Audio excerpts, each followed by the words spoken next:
is joined by Springbok Women's 7 player Nadine Roos. Thank you for your time today. Thank you, Carli, for having me. Nadine, so your story is unique. The majority of girls grow up playing hockey or netball, and here you're involved in rugby. So tell us how exactly you developed this passion for contact sports and how you started to pursue it on a competitive level. Well, I think it started when I grew up on the farm, played with the boys rugby and stuff. We didn't always play contact, we played touch and everything. In 2015, when I came to the university, I thought I'm only going to do athletics and netball. But then things turned out and I started playing rugby for Turks. And in that same year, I went to France with the team, and it was my first time taking contact against women.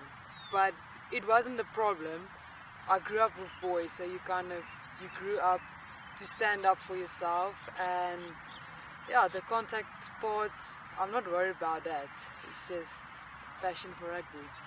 You said you actually got involved with the sport later on in life. So what was the initial reaction of your family and friends, and did that reaction change when they saw you actually had a talent in the sport? Well, when I first called my grandmother and told her that it was my first practice at Tugs that night, she told me, but aren't you going to get injured? And I told her, no, I don't think so, because I played with the boys on the farm.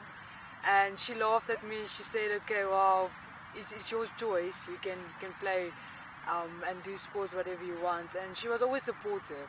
And then from friends' side, when I first told them I'm going to play rugby, they were like, oh, it's so cool, and you must let us know when you play in South Africa, and we want to watch you on TV and stuff. When I first told them I'm playing for the Springboks.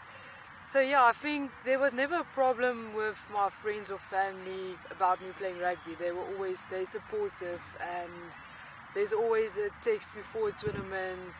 Nadine, so last year was a really big year for you. You made your debut for the Springbok 7's at the World Series. So just try and describe that moment of stepping onto the field at that level with the Springbok emblem on your chest. I'm going to kind of take a quote from John de Villiers. He gave us in our jersey presentation in Hong Kong. It's like you have the Springbok jersey with the emblem on, and the thing is, there's a reason why the emblem is on your left, because it's the Springbok, it's on your chest where your heart is. So you play with passion when you put that jersey over your head, and you think about the legacy you want to leave in the jersey and not about the person who is in the jersey. So what has your experience as a successful and highly ranked woman in this sport been like, and is there anything you'd like to see change? Well, first of all, we know the Springbok men's team, they get more coverage than we do.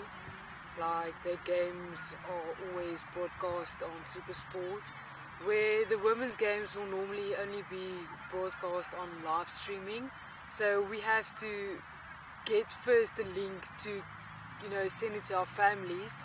So I think with the media coverage, SuperSport can do better than to broadcast our games as well.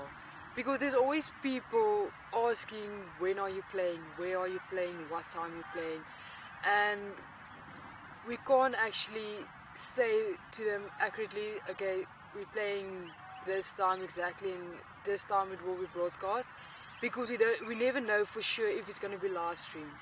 So I think the media coverage that the guys get is way bigger and better than we get. So I know your team faced a bit of a disappointment this year, not making it to the World Series, but what are your other goals as a team for the year ahead, and what are your personal dreams as a rugby player? I think first of all the team's goal is to, when we play in Tunisia, September, to qualify for the World Cup and the Commonwealth. And then the bigger goal for next year will probably be, to rank under the top 8 at World Cup.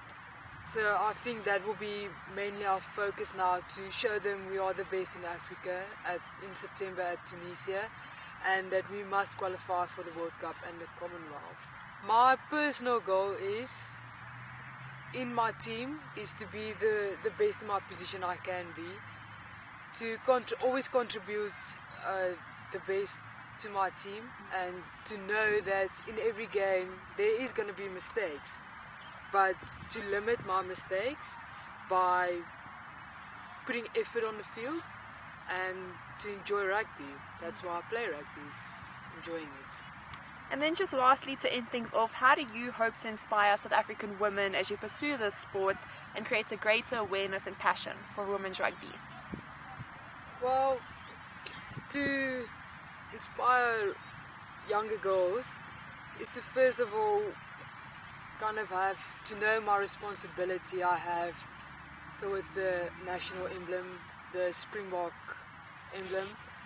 And I think if I live towards that responsibility, younger girls will look up to you, and they will see you as a role model.